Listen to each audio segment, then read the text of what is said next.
Hey guys, real quick, if you haven't had a chance to head on over to heroparanormal.com, please do.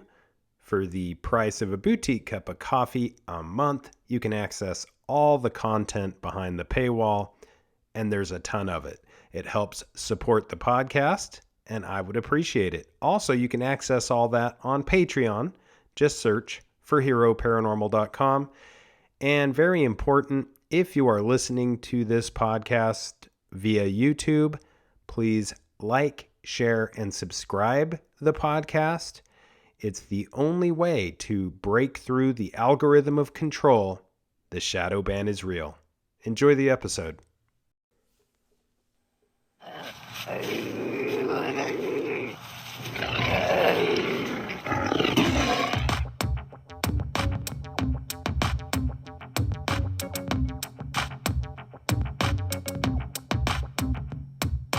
Come blast off in my time machine. Third eye feeling like an Visine. Blast off, blast off, blast off, blast off. Come blast off in my time machine.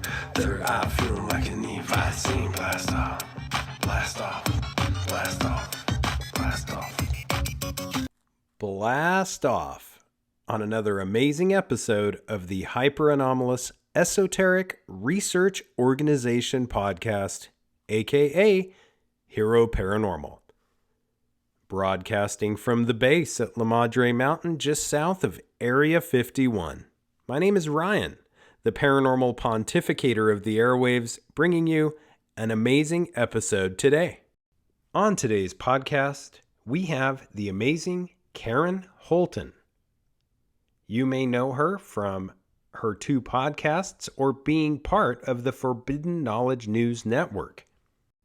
The Forbidden Knowledge News Network houses a variety of great podcasters and podcasts and is run by my friend Chris Matthew. Please check it out. This is her first time on the podcast, and we are really going to get into it. There's a bunch of things I want to ask Karen. On today's episode, we have an extraterrestrial and angelic experiencer. She also has her own podcast. 2 of them, actually. She is an exopolitical ambassador, a holistic coach, and she channels. Her professional experience includes shamanic guidance, awakening, and ascension counseling, as well as public discourses. As part of the Forbidden Knowledge News Network, Karen hosts the Quantum Guides Show. This weekly podcast is ideally suited to the newly awakened, and for those who are awake, but may be socially isolated by their alternative beliefs. She also hosts the new podcast called Aliens and Angels, which focuses on personal paranormal experiences. Karen believes that self-love and self-care build the foundation for personal activism, awakening, and ascension as we become the change we wish to see in the world. You can check out Karen's unique content on most social media platforms or at Karen Holton TV. Karen Holton, welcome to the Hero Paranormal Podcast. Oh, it's great to be here. Thanks so much for inviting me. I'm really excited to talk to you. I had the pleasure of coming on your podcast recently, and it was a ton of fun. And I absolutely had to have you on mine because you have so many interesting characteristics. Let's tell listeners first of all, what your podcasts are, and then we'll dive into you. Oh, okay. Thank you, Ryan. Well, I have a YouTube channel that's at Karen Holton TV, and I'm also available on Rumble and pretty much all the major socials. And I have 2 main shows. One is called the Quantum Guide Show, and on that show, which is actually every Wednesday, I interview people from all kinds of backgrounds and interests, But one thing they all have in common is they offer something positive to humanity, which is why I call them my quantum guides. And my other show, which is a bit sporadic right now because I'm actually working on a manuscript to publish a book about my extraterrestrial experiences, but it is called Aliens and Angels, and on it is only people who've actually had experiences with ETs or angels or something, within that realm. And we talk about their different experiences. And none of us have the same experiences. In fact, some of our experiences are very, very different. But they're all positive, and they're all give an interesting perspective. And so that's my two main shows. And I'm also part of the Forbidden Knowledge News Network, and you can find me on Spreaker if you type in the Quantum Guide Show with Karen Holton. You'll just find oodles and tons of content there. That's so exciting. I love the Forbidden Knowledge News Network. All the podcasts are great. And okay, great. So we have that out of the way. Now, you have had very important, symbolic, and significant experiences relating to non-human intelligences. What is the best way to kind of start listeners off on this path of your story? Well, I think the main thing is that I truly believe that I am what they call transdimensional. I have the ability to cross over into other dimensions. And it generally happens when I'm sleeping, the more significant experiences, but it also happens in a form of communication from, say, for instance, my guides or even my higher self, and sometimes ETs and other beings. It happens in a very unique way where I sense emotion, I sense spontaneous knowing and downloads. I also will have body sensations that go along with it.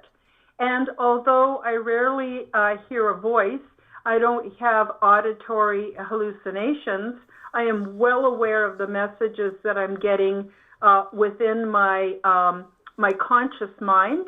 And I believe that it's my pineal gland that is giving me this window of opportunity, because often these communications are accompanied by symbols and also by with lucid dreaming. And so that's sort of how it goes. And I know it's very unbelievable. I would never ask anybody to believe me, but my goal is to inspire other people to pursue their own transdimensional experiences, because I'm nobody special, and I firmly believe we all have this capability. That's fascinating. And we both agree on the capability aspect of a lot of these things. But, it's funny how big things come in small packages. And the pineal gland is one of those. I mean, it's just this little pea-sized mass of tissue behind the third ventricle or the third eye, which secretes, I guess, hormone-like substances, right, in people. And this has, for many years, thousands of years, been of interest to not only the ancients, but also the mystery schools. And even currently, people don't exactly know how many functions this small little pea-sized amazing organ we have, what it is. It seems to be capable of so much. It's been called the seat of the soul. It's been called, so many things.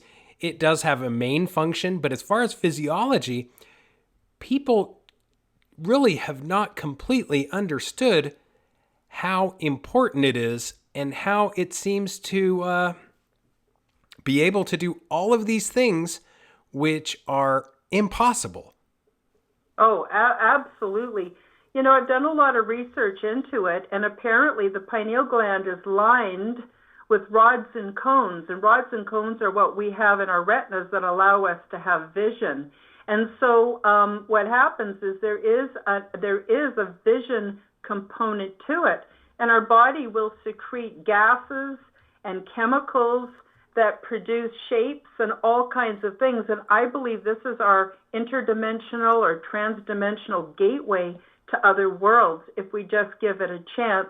I think that our health and paying attention to our health has a lot to do with how well it works. But for me, it seems to be the gateway through which that I'm able to traverse, for lack of a better term, just different dimensions, different realities that are not commonly experienced here on Earth. And let's get into that, because I think the pineal gland has been, as you said, it activates and it operates in such a unique way. And as you mentioned, it can become calcified. So people have to be very careful what they intake, how they care for themselves. But once that's done, our spiritual development and the ability to communicate with, as you mentioned, dimensional beings is exponentially opened up. So how did you unlock this connection to these transdimensional beings? Well, actually, I would say they contacted me more than I contacted them. But what happens is, I'm not going to get into specific details, but in my early childhood, I had some very, very traumatic experiences that left me feeling completely powerless. And I think that in that state, I was able to dissociate. And when we dissociate, we are no longer in using our will or our willpower or our consciously directed reality. There seems to be something that allows us to be even outside of our physical reality or our actual physical bodies. I also believe that trauma changes our receiver wavelength that allows our brains to perceive of communication and information that may not otherwise be available. Now, I don't recommend people get traumatized to open themselves up. It's certainly not a preferred way of creating these possibilities. Some people use psychedelics to do this. Other people are able to attain it through meditation. But I think for me, that's what happened. And so very early on, I had beings that I couldn't see, I couldn't hear, that other people weren't seeing or hearing, that were communicating with me and giving me some direction to my life that helped me to survive and to serve my purpose, ultimately my higher purpose for being here.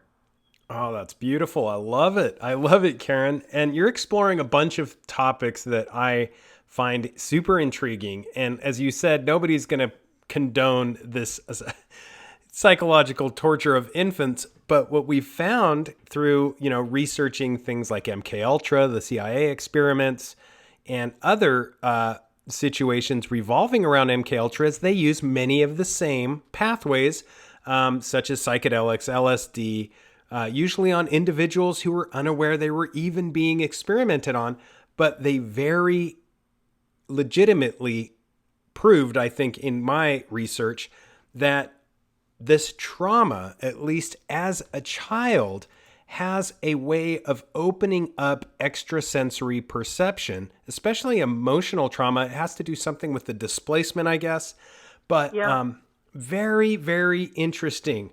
And I think that it is very common. You find this in a lot of people who are quote unquote gifted. And the CIA itself has come forward and they've kind of pinpointed individuals they want in their programs for some of the top positions who are right there, kind of like you said, on that razor's edge between not being completely broken, but broken enough to open themselves to a relationship larger than that we know in this reality. And did you have any familial members who genetically were predisposed to any of these extra sensory gifts or the ability to be somewhat more open to other dimensions? Yes, actually, it runs in my family. It's intergenerational. So my grandmother, my maternal grandmother, when she was a small child, she lived in Quebec, which is in Canada, which is also where I live. And in those days, she was raised in a sawmill and logging camp. And there was no towns, there was nobody around for miles and miles and miles, and she had no children to play with. And she used to go out into the woods and come home with these fantastical stories about these friends that she had made. And nobody believed her, and everybody thought that she was crazy. But she maintained those relationships throughout time. So even when she was later on, when she was working, when she was married, she got married very young, 15 years old, and started a large family. And she remained in communication, conscious communication, but other people couldn't see it or hear it for the rest of her life. In fact, she didn't have any interest in hanging out with the gossips or, having being popular socially or anything like that. She was devoted to her family, and she had her invisible friends. Now, another thing that's really interesting is she was a natural healer, and so she basically, after she was married and started having children, they moved to the prairie provinces here in Canada. And my grandma would go with the local doctor to help deliver babies. And sometimes she would do that on her own. But she had an intuitive way of knowing different remedies for different kinds of illnesses.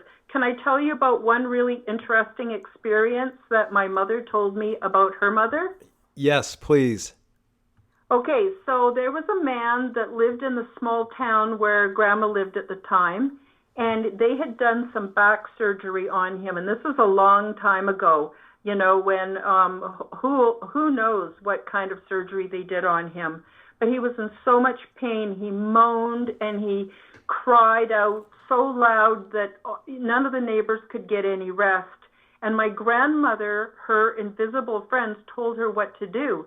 So she had a couple of her sons, because in those days they hunted. They got pretty much all their food from their garden or what was wild, but also they hunted for meat. And she had them go out and kill a skunk, but they had to kill it in such a way that they didn't disturb it so that its stink gland was still intact. And they brought it to her, and she removed the stink gland, and she got out her great big cooking pot, and she put water in there and fat in there and different herbs, and then she put the stink gland in there, and she cooked it all together, and then she made a salve out of it, and she took a stick and wrapped a rag around one end, so it was like a giant Q-tip, and she took that and this preparation that she had made over to the neighbor, and she was able to dip it in that concoction and then stick it down the back of his cast on his back, all over the area where he had the back surgery, and it completely took away his pain so that he had peace and he had the comfort so that he could heal and get better. So that's just one example of what my grandmother could do, with her gifts. And whenever someone was sick, they would come over and she'd take them out into the field and they'd pick, wild herbs and come back and she'd brew them a tea and they'd drink the tea and they would get better. So no one could explain, because my grandmother, like I said, she was married at 15, and I don't think she had more than, say, a grade 5 or 6 education. So where did she learn all this stuff? We don't know. But that was, I believe she actually had extraterrestrial contact.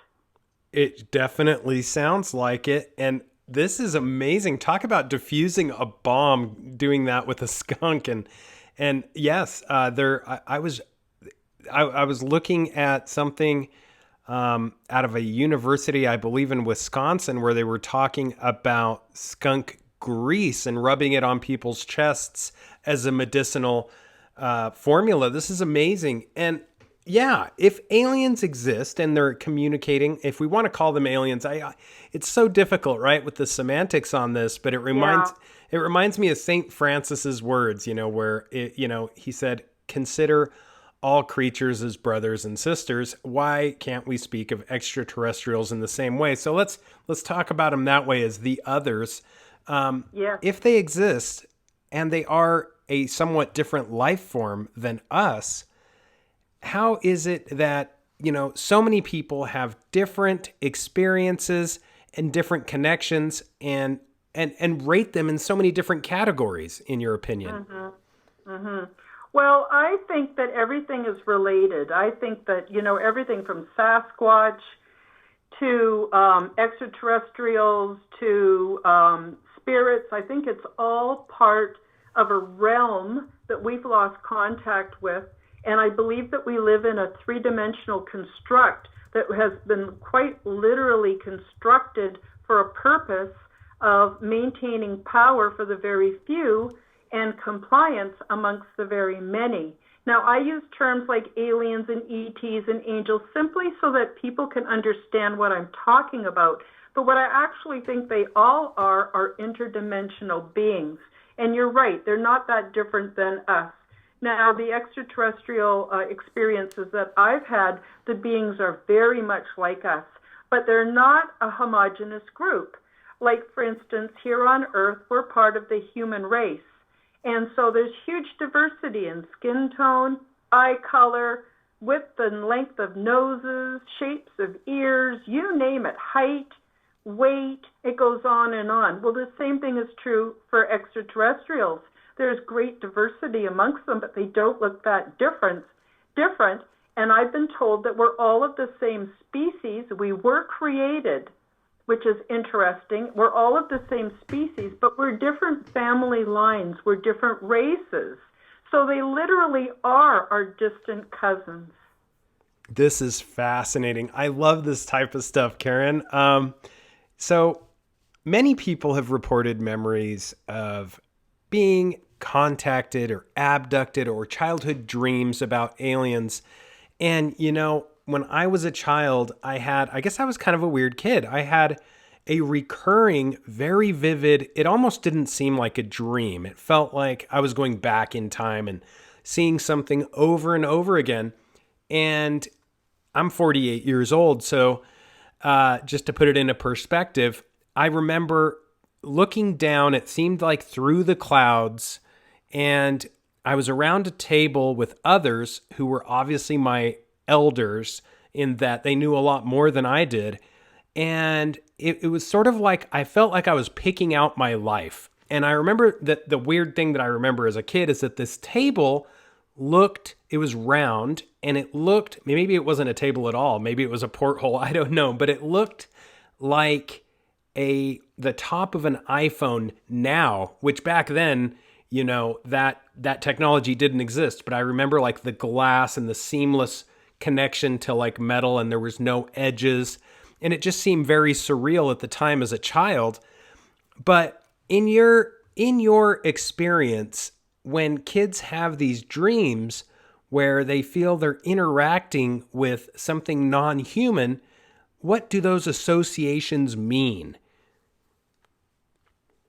Oh, that's a really good question. I don't know. I think that children have a much easier time crossing the veil than we do because they haven't been programmed, and their thinking is not as settled and solid as what adults have. But I know I think that possibly you were having an out-of-body experience or an astral projection experience. But I also validate people's experiences as being very real. Not real in the sense that there's proof and we can reach out and touch it, but very real as far as the validity of the experience. I had an interesting experience with my grandchildren. I have two grandchildren. They're twins. They're not identical, but they're twins. And one night, one of them was having a dream. I didn't know about this. They live in a different province. And I was also having a dream.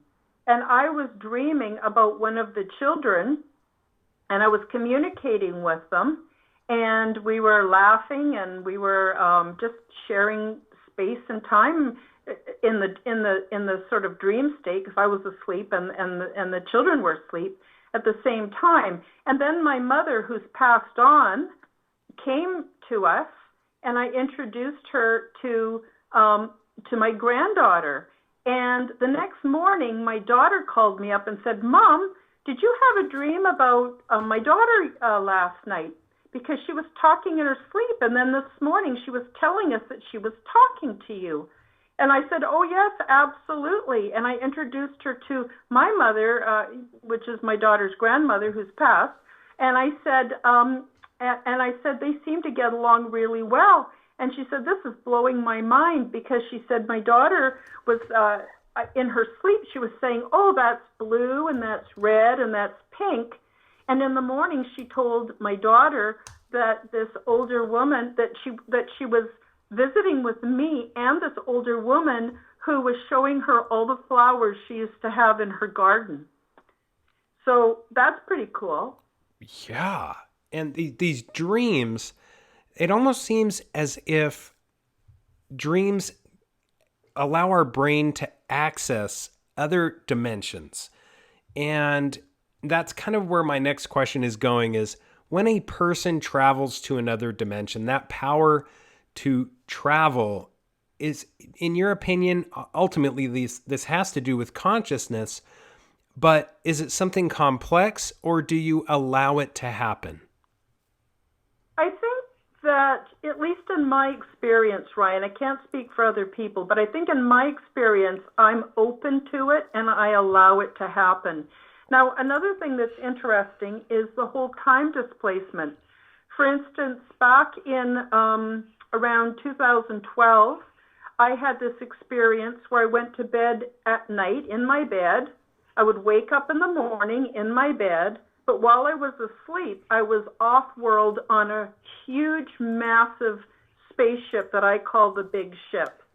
Now, the Big Ship wasn't really located in space. It was actually located in sort of an envelope between realities and between different, sort of dimensions is just what I'll call it. While I was there, I had all kinds of adventures. When I would wake up in the morning, I would go, oh my God, what vivid dreams, full color. I remember all the details. And the next night it happened again. It happened every night for 3 months. But in my experience, I was gone a total of about 3.5 years. So every night I was gone for a couple of weeks, a month. I participated in a intergalactic resettlement program. I interacted as an ambassador, as an exopolitical ambassador with other beings. I had all these things happen. In the beginning, I thought I was dreaming. Then I realized there's no way, because there's an amazing continuity to these interdimensional experiences. So when I'm dreaming, it seems like it's a long way away. I have trouble remembering everything. It doesn't make sense. The storyline is very disjointed, and elements that are not really connected and don't even really make sense. And then there's the interdimensional travel when I'm dreaming, and it's in full color. I have all my senses. I can smell, taste. I can do everything that I would do in my full physical form. And I'm actually working on my manuscript. I'm writing a book about my intergalactic and transdimensional experiences with these beings. And it's a lot. Like while I'm away, I'm eating, I'm sleeping, I'm having all these living experiences. It all makes sense. It's congruent. There's nothing missing. There's nothing weird about it. It's a place where I go. And by the way, this is all happening without the use of alcohol, prescription drugs, no psychedelics, no cannabis, nothing. I'm able to do this amazing travel. And I recently had a third kind of experience, which I think is technologically influenced, and I can't really explain. We can talk about that too if you want. But in the meantime, I'm wondering if I've answered your question. This is opening up a big percentage of, the experiencers I've spoken with, and some of my friends, actually. One of them is he's featured in a book by Grant Cameron called UFO Sky Pilots. His name is Ron Johnson, and his experiences sound a lot like yours. And my question is, it seems as if I like what Grant did with this particular book because he got average civilians, retired Air Force colonels, you name it, CIA guys. The list is endless. However, many accounts, I believe he had over 50, where people are engaging in these sorts of things like you're describing. So, for those that are kind of poo-pooing it or thinking this is just far-fetched and they're going way out on a limb, keep in mind that many people have the exact same details. And I think that's crucial to understanding the mystery of all this. And listening to you, it kind of begs the question, how do we create a new theory of reality? Because right now, reality is obviously the here and now. And I think that we are starting to get more open-minded. People are getting more open-minded with places like the Monroe Institute and these other consciousness institutes, which intelligence organizations are infiltrating and utilizing and in a big way, because they're realizing that there is something very much true going on here and that there is a new reality. So my question is, how do we kind of open this up for other people? When I talk to people such as yourself, how do we open other people up to the possibility of at least opening their minds to creating this new reality where more is accepted? And I think it's a very much more magical and dynamic way of life. What your account is telling me is not only are you getting a lot more out of life than, the people that are just doing the 9 to 5, come home, turn on the news and go to sleep, but wow, you're creating, so much experience for others to tap into. How do we go about opening up other people's minds?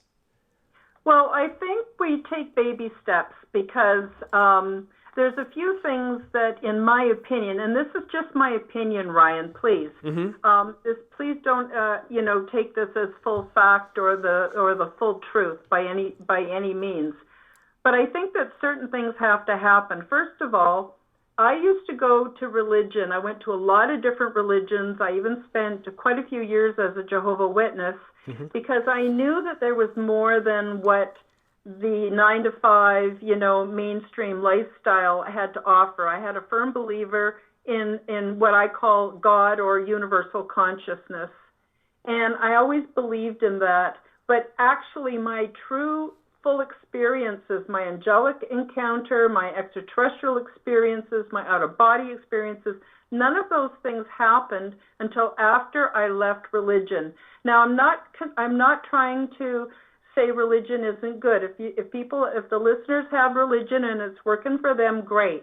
But for me, it was holding me back because each religious belief system is sort of a constrained belief system that doesn't always, it's like some might, but the ones I experienced didn't, actually allow us to go beyond what we're told is normal or acceptable to God.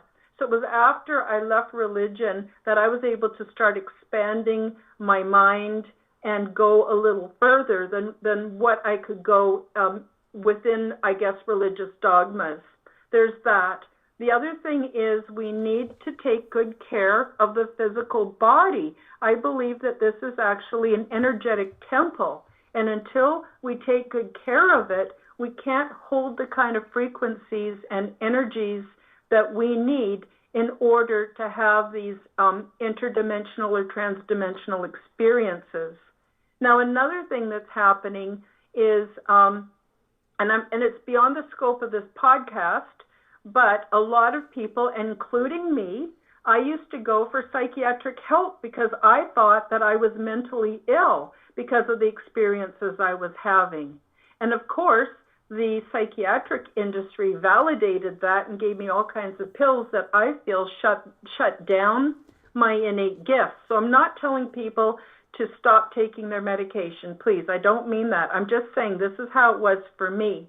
The other thing is people are a bit afraid of interdimensional contact and they don't really get what it's about. So what I tell people is, what about prayer? when we pray to God or to Allah or to whatever we believe in, is that not interdimensional contact right there? And when our prayers are answered, are we not then receiving interdimensional contact there?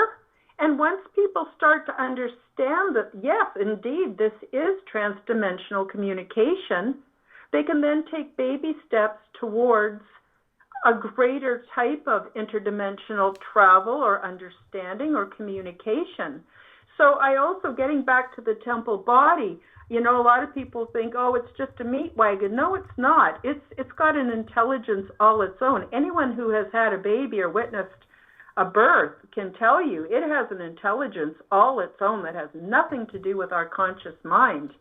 And so we really, really need to take really good care of our bodies, which means eating well, getting fresh air and sunshine, and meditation and enough sleep and all those things. Now, we're all hyped up on, chemicals and fake foods and caffeine and alcohol and God knows what. Well, that is going to interfere. So I'm not saying that everyone should run out there and become a perfect monk, but I'm just saying for me, addressing these issues has really, really, really helped with my interdimensional contact. Such good points, Karen. Oh my gosh. And, I love etymology and like the Latin roots of words. And I think religion, I'm with you 100% on your statement. Religion is right for a lot of people. But when you look at the word and what it comes from, it's from the Latin word that means to tie fast or to bind together. It's very limiting, right? It's great that people are better together, but at the same time, it has that bondage aspect to it where it's this and nothing else. And open-mindedness is very much frowned upon.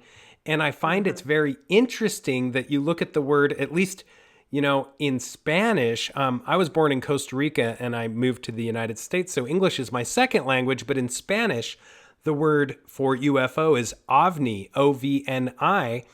And that, if you look at the meaning of that word, it is something, whether it's a person or something else, but something that is surprising and difficult to classify.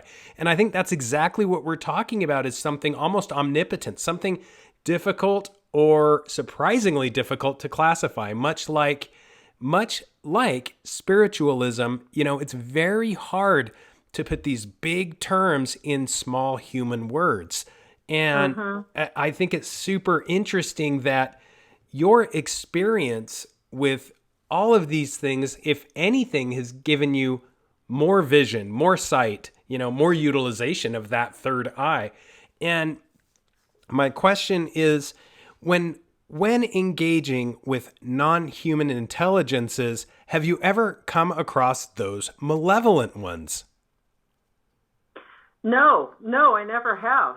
And I'm not sure why. It's not like it's not that I would want it anyway, but I've never found anything that was hurtful.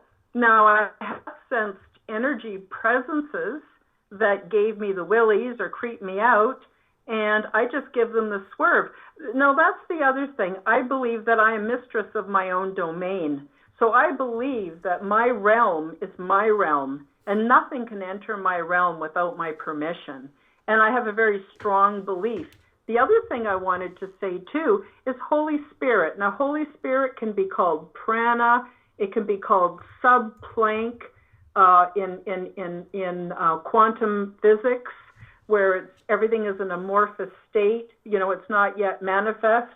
You can call it chi from the Eastern traditions, but it all boils down to Holy Spirit. What's interesting is I think that Holy Spirit is the active force of universal consciousness or of God itself. Now, a lot of people claim to believe in Holy Spirit, but very few actually put it to work in their lives and ask it for help or try to ride along with it and follow direction in order to go to higher places. So I think that we've just been so programmed and brainwashed to believe that we're small and that we're so finite and we're only here for a few years and then we're dead and everyone forgets us. And it's so not true. I think the exact opposite is true. I think that we're here on Earth for soul development. We're having, it really is a proving ground. It's like a touchstone where it shows what we're really made of, who we really are, what our weaknesses and what our faults are, what we need to work on. Like, I think it's a proving ground why we're here, but I believe that we are much more than we ever dreamed possible, and not in an ego way that says, oh, I'm so great.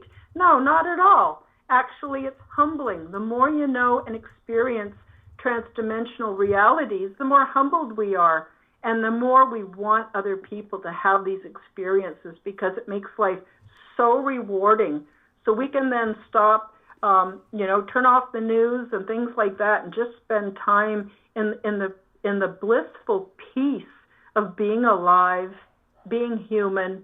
Feel the wind in your hair, or just notice little things like get to know the birds that visit your yard. Oh my God, it's such a beautiful, beautiful life. And along with that comes wisdom, and wisdom allows us to detangle from all kinds of issues, whether it's poor health or debt or relationship issues, and the truth comes to the fore, and life just gets better and better. I'm so glad that you brought up prana, because this is something that I just absolutely have to tap in on, because I was brought up very strict Catholic, and I was an altar boy, and I again, much like yourself, I knew something was there, right? When prayers are answered, I find it very incredulous when people, will get a prayer answered and then they'll move on and say, oh, it was just by happenstance, until they need it again. And, yeah. But yeah, coming back to that universal law of like prana and the beautiful, as you said, birth. I have a couple toddlers, I've seen them born. When you see that magic and the creation of life, if you want to call that, it is so amazing to me that prana is something that people do not really buy into. It seems to be a more Indian philosophy, and people, as soon as there's these philosophies that are used that are outside of their belief system, for whatever reason, they close themselves off. But prana is one of those, karma is the other. And, these Indian philosophies and other philosophies and religions believe in the belief in reincarnation. And I'm 100% with you that even if you look at this from a scientific perspective, the law of conservation of energy states, I believe that any energy can neither be created nor destroyed, only converted from one form of energy to another. And that means, I don't know. To me, that means something pretty serious in the real world, because, as you said, everyone believes we're here for a short period, like a candle. We blow out and we're gone.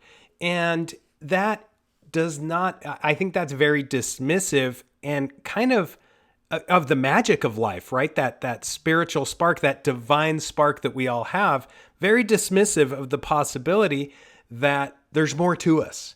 And since you've had these amazing journeys, these transdimensional travels, have you had any downloads or information that has come to your awareness as far as reincarnation? I wouldn't say as far as reincarnation goes, but I do believe that that we have more than one life, but it may not always be here on Earth in the mainstream. It may be other kinds of lives that we can't even imagine.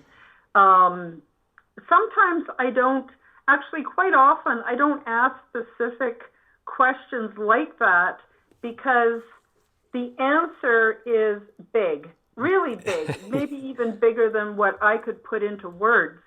And it's better for me just to sense where I'm going with it all. So, for instance, when I'm aboard the big ship, it's interesting because I'm considered an extraterrestrial as much as everybody else.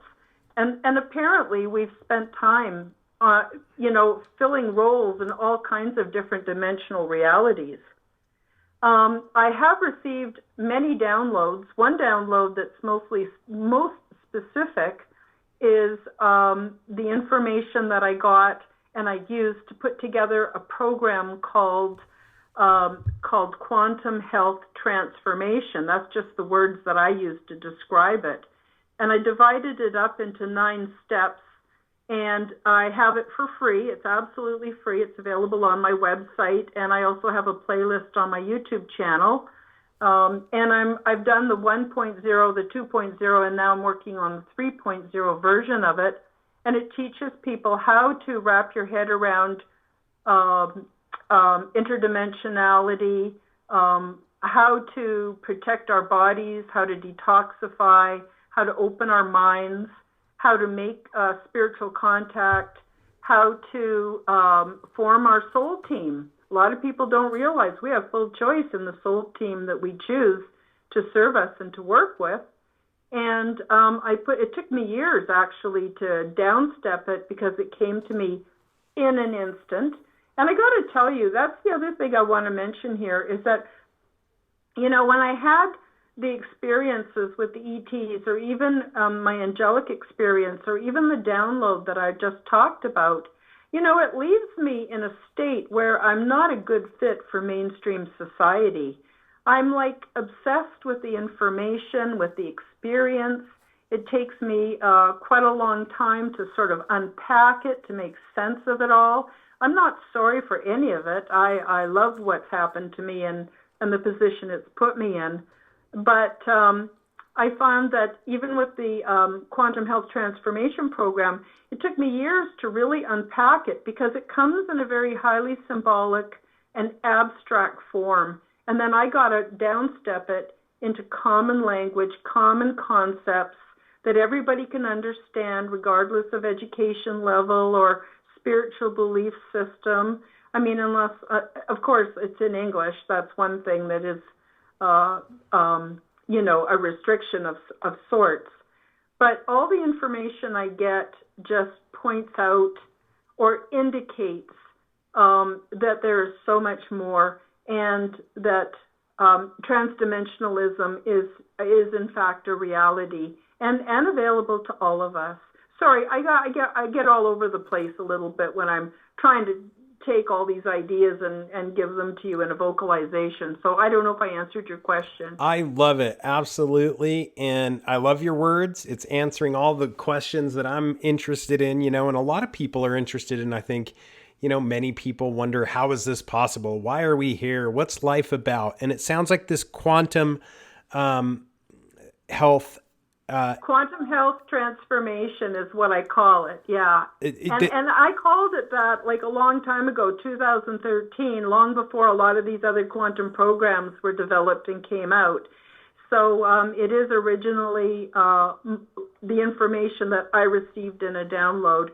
It's very comprehensive. It's 9 steps. The first 3 are to open your mind and also make you aware of technologies that we may not even recognize as technologies, things like meditating and positive affirmations and visualization and all kinds of things. Mm-hmm. And the middle 3 steps are all about detoxification, how to detoxify physically, like, for instance, how to recognize or even make yourself personal care products, cleaning products that are healthy, that aren't toxifying the body, how to detoxify internally, which takes a look at diet. And the program does not recommend one way of eating over another. There's just certain principles, like, for instance, I wouldn't eat at McDonald's, things like that. And then there's how to detoxify emotionally and make all your emotions work for you. And then how to detoxify from the construct that we're born into.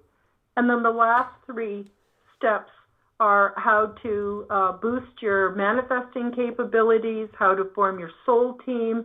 And the very last step, it's kind of weird how I laid it out. You start at step 9 and you work your way through 8, then 7, then 6. And each step forms a foundation for the next step. And by the time you get to step 1, then there are just some spiritual exercises that when we practice them, and this is the weird thing, I didn't expect this when I was first forming the program, but it actually opens up portals of reality that we didn't know that we could access. So I thought that was pretty interesting. So it's a complete package, and it's absolutely free, and it's also not copyrighted. So people who are teachers or whatever can incorporate it into their training programs if they see benefit in it.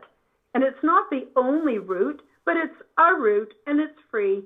And that was important for me to have it available at no cost so that everyone could have a chance regardless of their socioeconomic level. That is awesome. And I love open source stuff like that because unfortunately, I think, in my opinion, that's how you can tell, when something is standing in the way of usefulness is when people attach a price tag to it. And yeah. I really like that you have come out with that because, it sounds like it's taking care of your health at a very fundamental level. Yeah, it's actually really basic. None of it is really that complicated or that hard. I would say the hardest step is step 9, because I was given the visual of a nubby ball. And a nubby ball is just like a round or a sphere, and it's covered in infinite number of nubs. And each nub is a different fractal direction that reality can take. And it's about, and then that tool is what you use in the program to understand and get out of the dichotomy thinking. So instead of good and bad, or black and white, or even gender, you can take a nubby ball and you can go, okay, good is the North Pole and bad is the South Pole, but what about all the opportunities that are in the middle that are surrounding the sphere of options that are not 100% evil or bad and not 100% good? There's all of that that's missing in our conceptual arena and our way of thinking. And then we start to see that sometimes people do the right thing for the wrong reason. Some people do the wrong thing for the right reason. And it helps us to be more compassionate and less judgmental towards ourselves as well as towards the rest of humankind. I love it. I love it. And, it's interesting that you say that you envisioned it as a ball, which was lumpy, because I've been doing a lot of reading into Max Planck, the godfather of quantum physics. And yeah, he would explain that the quantum world is lumpy. So I think this is really cool. And the idea behind health and wealth and all of these things that we perceive as good things, we have a lot more control over than people would care to admit, or better said, as you mentioned earlier, that those who are trying to control society would have us believe. Why do you think it is that those which are, there's many words for them, but seemingly in positions of power, are so limiting in their construct? And why is it frowned upon to kind of have these open-minded and energetic beliefs that we are more empowered and that the world is more mysterious and beautiful than they would have us believe? Oh, that's easy. The thing is that those people that are grasping and holding on to this power, they're psychopaths. And what psychopathy means is not only do they not have the ability to empathize or have compassion, they also lack creativity, sensitivity, the ability to create. They are stuck in a prison, and they want us all stuck in the same prison. Well, no, I say nay to that. I'll have none of that. No, we have compassion and empathy, and what goes along with those gifts are creativity, resourcefulness, novel ways of solving issues. We notice things out of nature that we can copy and make our lives better. So it's really about psychopathy, and man, it sucks to be them. And best we not be using them as a pattern to follow when we can have it all, not just their little constructed well, prison. Wow, I love it. Yeah, they're not coming from a place of abundance, right? They have that No. misconception that it is what it is, and it is yeah, you're right. It's hard not to feel sorry for them, but it is what it is. They're in control, and they seem to grasp that control much like a little kid grasps a toy he doesn't want to share. And going into some of these common misconceptions, much like you said, that creativity cannot be cultivated, or that we all live in a place that is not of abundance. How is it that some lucky people, such as yourself, and it seems like that population is growing, right? People are realizing that assumption is wrong. And why is it so hard to get people out of these doldrums to open their minds to this? I know you do it with your podcasts. I use the word two because you have two podcasts, which is fascinating. But how do you find it's best to approach people that find themselves in those dead end type lives? How do you open them up to these possibilities? Well, I don't actually try to open them up, but I'm here when they're ready. And unfortunately, and this also is speaking from personal experience, is I always had to hit bottom before I would then open up to new possibilities. So when people get sick and tired of being sick and tired, and finally it's like, being in a chokehold, you go, okay, uncle, I give up. I'm willing to listen to what you have to say. And then I'm there with the information, the love and compassion, and to do the best I can do to help them with a hand up or a hand out. But the thing is, I can't do the work for them, and I won't do the work for them. That's their gift. And they got to struggle and get out of it, just like I had to, like you had to, like we all had to. And life has an ebb and flow. One of the advantages of being older, I'm 67 years old, is I can look back at my life and I can analyze it. I can see mistakes I made, things that I could have done better. And that means that today I can course correct in the now and guarantee that my tomorrow will be better and more prosperous.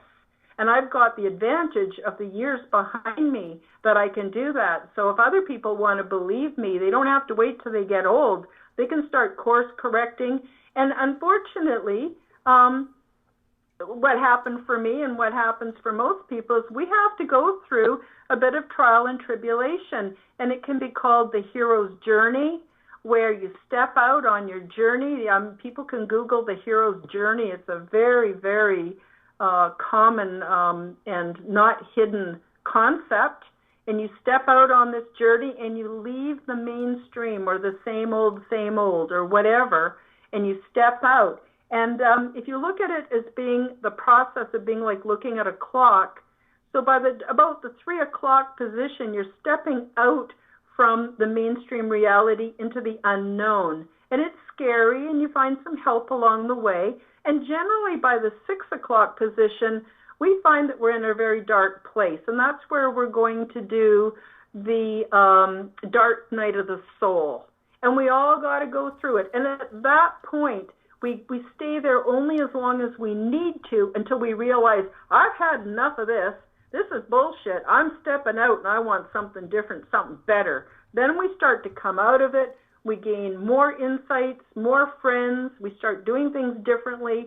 And by the 9 o'clock position, we're stepping out of this huge transformational process and back into the land of the living. But this time, we're at an elevated position than when we left it in the first place.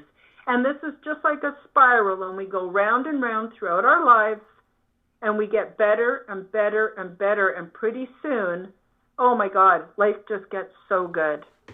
Oh, that's so refreshing. And it's beautiful because, you see kids and they claim that 98% of children are creative geniuses. And then you look at adults and it's rumored that number drops down to 2%. And you've got to ask yourself, something is suffocating these precious little children. And you wonder if it's just our educational system itself. And it reminds me, I think it was Pablo Picasso who said, every child is an artist. The problem is staying an artist when you grow up. And what a beautiful way you put that. I like that, the beyond the dark night of the soul, moving beyond that. And as we sort of start to wrap it up, Karen, let's go in a little bit of a detail for our listeners where they can stay in touch with you, listen to your podcasts, and everything else you have going on. Oh, thank you, Ryan. Yes, so I do have a website, and on my website there are links to my podcasts, to my published articles. I have a shop for those that want to support my work. The 9 Steps to Quantum Health Transformation, all kinds of stuff is on there. And people can access everything from there. And that is found at KarenHoltonHealthCoach.com. And that the spelling is KarenHolton, healthcoach.com. And as I'm sure you already realize, I'm a different kind of health coach, and I'm quite holistic, and I'm not afraid to go anywhere in the spiritual realms. And so people can find me there. And then, of course, I can be found on YouTube and, Rumble and other social media platforms at Karen Holton TV. And then I'm also available on Spreaker if you want to download my podcasts or just my personal recordings or anything that I have done, and also some content that's exclusive to Spreaker. You can do that, and it's under Quantum. Sorry, I'm getting all my quantums mixed up here. It's under the Quantum Guide Show with Karen Holton. And so people can just Google that. Anytime you put the words quantum health and Karen Holton together in the search engine, you're bound to find quite a bit of content available. You'll get the good stuff. I like it. And I'm glad we got that out of the way. Let me ask you, with these strange modern times, it seems like it's a beautiful time to be alive because we're seeing, as you said, a lot of the unshackling of people and more open-mindedness, and all kinds of symbols and secrets of the past are kind of opening up. We seem to have more disclosure, at least from all appearances, from the government related to the whole idea of unidentified aerial phenomenon, something which, seems like a no-brainer to me. It's been around for thousands of years, but yeah. What is going on now that history seems to be kind of an opening, right? Like an unshackling, the government is actually coming forward and saying that, yeah, we don't know what some of these things are. Like, holy cow. What is your opinion of the recent kind of UFO disclosure and where it's headed? Well, this is just my personal opinion, but I do not have a lot of faith in anything the governments do. I don't believe they have our best interests at heart. And what I would really recommend people to do is go within. Go within. That's where you're going to find your internal expert, your internal personal guru. Everything you need is inside. We've been trained to go external and to put all of our energy into these experts and all of governments and all of that. Now, we all have to abide by the laws of our land and everything else. I'm not telling people to run amok, but at the same time, don't put too much stock in anything we hear externally. Go inside. Your higher self can take care of you, knows what's best for you. We can tap into Holy Spirit or universal consciousness. We can start meditating and make use of our pineal gland. We can start taking better care of our body. There's so much we can do every minute of every day, and every second is a do-over. So, of course, people will fall, and they will fail, and we'll get back up, and we'll just keep trying, and that's how we get where we need to go. Absolutely love it. That is great. And there seems to be a lot of things coming up towards the end of the year. You hear a lot going on with not only do we have these new sicknesses that people are very concerned about, but a lot of prophesizing that there is difficulty coming, not only in the form of possible war, but politically and such. In your opinion, is this anything new, or has it always been this way? And the more we engage with it and energize it, the worse it gets. I think you hit the nail right on the head. I think we're great creative beings, and when we're told that something is a certain way and we put a lot of faith into it, we're helping to create it. Now, the other thing is we all have our own personal reality. I don't think there's one reality that fits everyone. And within our own personal reality, think of it as a little pocket within the greater reality where life can still be good, where we can be well, we can be happy, we can have everything we want and need. It's not that we don't care about everybody else. It's just that by becoming the change we want to see in the world is so much more powerful. I love it. And I'm so glad I finally got to talk to you. I know my curiosity hit an all-time peak when you had me on your show. Thank you so much for taking time out of your busy day and joining me. And I hope we can do this again sometime. Oh, absolutely. Thank you so much. It's an honor and a privilege to be here on your podcast. I wish you much love. I wish the listeners every success. You can do it, guys. You've got the power. Man, there you have it. What a kindred spirit. What a great soul. Karen Holton. Definitely support her work and just, become more that way. I know I just got all fired up talking to her, energized. She is definitely someone who has a fire within, and she is spreading that flame. And I really like her perspectives. So definitely support her in her path. And I really like the belief that everything can be fixed internally, that we should go inside before we go outside. It really goes against that whole colonial view that it seems historically has somewhat damaged so many cultures. That belief that you have to go out and conquer and take something from someone else. This is a very elitist perspective, which seems to have destroyed not only so many lives, but so many cultures, so much beauty in our history. And I heard a really great quote the other day, which was something like, blood itself has greased the wheels of history. And it's so true. Ever since colonialism began, it seems as if there's just been a slash and burn mentality where there it is, let's go take it. And I don't think that's necessarily the way everything should be viewed.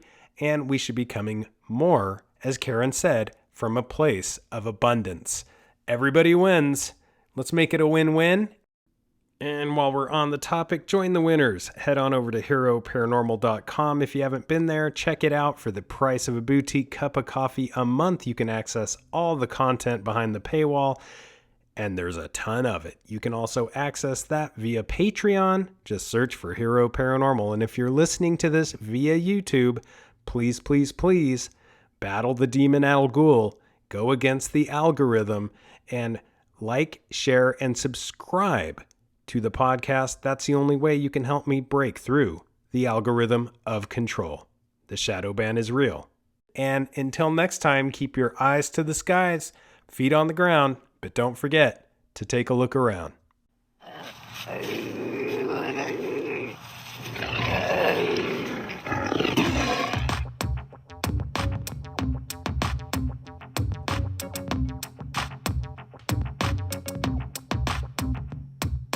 Come blast off in my time machine.